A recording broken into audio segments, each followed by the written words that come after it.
জামাত কখনোই এদেশের স্বাধীনতায় বিশ্বাসী ছিল না, তারা তো রাজাকারের দল। ওনারা মুনাফেক ৭১-এও ছিল, এখন ২০২৬ তারা মুনাফেকই আছে। আজকে আমরা এখানে মূলত সকলে মিলে একসাথে হয়েছি, কারণ হচ্ছে কি আমরা দেখেছি জামাতের আমির খুব জঘন্য ভাষায় নারীদেরকে আক্রমণ করেছে এবং উনি কিছু কথা বলেছেন। এখন জামাতের এই স্ট্যান্ডটা তো আমরা অনেকদিন ধরে দেখতে পাচ্ছি। জামাত কিন্তু সবসময় আমরা দেখছি নারী বিদ্বেষী, নারীকে ঘরে ঢোকানো, ঘরে কিভাবে আটকে রাখা যায়, ক্ষমতা আসতে দেওয়া যাবে না, সকল কিছু জামাতের মাথায় আসলে ঘুরপাক খাচ্ছে।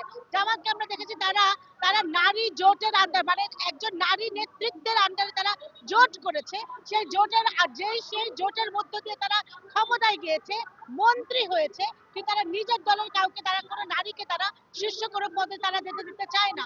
আমরা দেখেছি জামাতের বহু নারী আছে যারা কিনা অ্যাকচুয়ালি কাজ করে, কিন্তু জামাত যখন কিনা নিজের নারীদেরকে এবং তাদের নারীদেরকে আমরা দেখেছি তারা মাঠে ঘাটে পাঠাচ্ছে, বাসায় বাসায় পাঠাচ্ছে, কই তখন তো তারা তাদের নারীদের সাথে কোনো মহরম পাঠাচ্ছে না। সেই নারীরা তো কোনো তাদের যাদের যাদের যাদের সাথে যাওয়ার কথা, তাদের স্বামী বা তাদের ভাই, তারা তো তখন যাচ্ছে না। কিন্তু তারা কি করছে, তারা তাদের নারীদেরকে ভোট চাইতে পাঠাচ্ছে, ভোট চাওয়ার জন্য ব্যবহার করতে পারছে, কিন্তু সেই নারীদেরকে তারা একজন নারীকে তারা কোনো রকমের নমিনেশন দেয়নি। তারা একজন নারীকে তারা এই ৩০০ আসনের মধ্যে একটি আসন তারা যোগ্য মনে করেনি কোনো নারীকে কোনো ক্ষমতা দেওয়ার জন্য। অথচ আমরা দেখেছি জামাতের যে আমির আছেন, উনার নিজের স্ত্রী, উনি কিন্তু ২০০১ সালে উনি সংসদ সদস্য ছিলেন। উনাদের নিজেদের ব্যাপারে সবকিছু হচ্ছে গিয়ে জায়েজ, আর অন্য সকল নারীদের ব্যাপারে সবকিছু হচ্ছে গিয়ে হারাম। আমাদের নারীদেরকে বুঝতে হবে জামাত আসলে নারীদেরকে আটকাতে চাচ্ছে।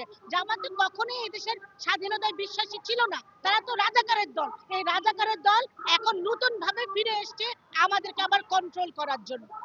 এই কারণে আমরা সবাই এখানে এক হয়েছি, একসাথে আমরা দাঁড়িয়েছি। আমরা তাদের এইসব এইসব বাজে বক্তব্য, ঘৃণ বক্তব্যের প্রতিবাদ করছি, কারণ বাংলাদেশে ৫৫% নারী ভোটার আছে। তারা নারী ভোটারদের ভোট চায়, নারীদেরকে ব্যবহার করে ভোট চাচ্ছে এবং নারী ভোটারদের ভোট চাচ্ছে, কিন্তু তারা তাদেরকে সামনে আসতে দিতে চাচ্ছে না। নারীদের অবস্থা তো ভয়াবহ আকার ধারণ করতে যাচ্ছে।